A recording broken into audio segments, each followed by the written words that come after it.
হচ্ছিল আপনারা যখন হচ্ছিল আপনারা কেউ কোনো কভারেজ দেন না। আমার ভাই যেহেতু মরতেছিল, আমার বোন ওরা ওইখানে মারতেছিল, আপনারা কেউ একটা কোনো কিছু বলেন নাই।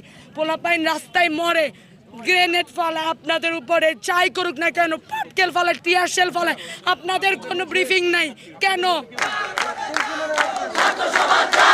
এই যে আজকে সন্ধ্যা থেকে ঢাকা ইউনিভার্সিটিতে যেভাবে হামলা হলো, যেভাবে হল থেকে স্টুডেন্টগুলোকে মারা হলো, কালকে মেরেছেন, আগের দিন মেরেছেন, সব মেরেছি।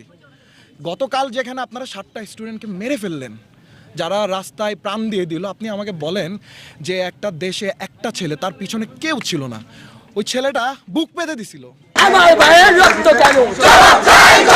কোনো মিডিয়া কথা বলছে না, ঢাকা ইউনিভার্সিটি পর্যন্ত কেউ যাইতে পারতেছে না, সঠিক তথ্যটা কেউ তুলে ধরছে না।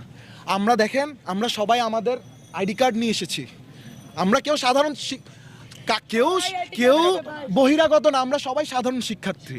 এখন আমরা কোনো রাজনৈতিক দলেরও না। রাজনৈতিক দলের কেমন হবো ভাই? আমি 14 সালে এইচএসসি পাস করছি। আমি যখন কলেজ পাস করি, আমি যখন স্কুল পাস করি, ক্ষমতায় কে? এই সরকার। আমি তো আসলে অন্য সরকার দেখি নাই, আমি তো বুঝি নাই, আমি তাদেরকে সাপোর্ট করার কোনো কথাই আসতেছে না।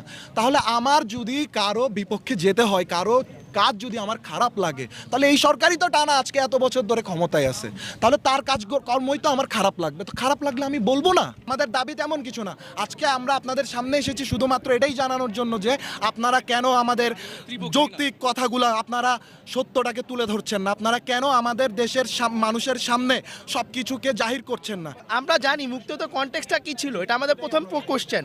মুক্তিযুদ্ধের কনটেক্সট ছিল যে প্রত্যেকটা মানুষ স্বাধীনভাবে তার মত প্রকাশের অধিকারটা রাখবে।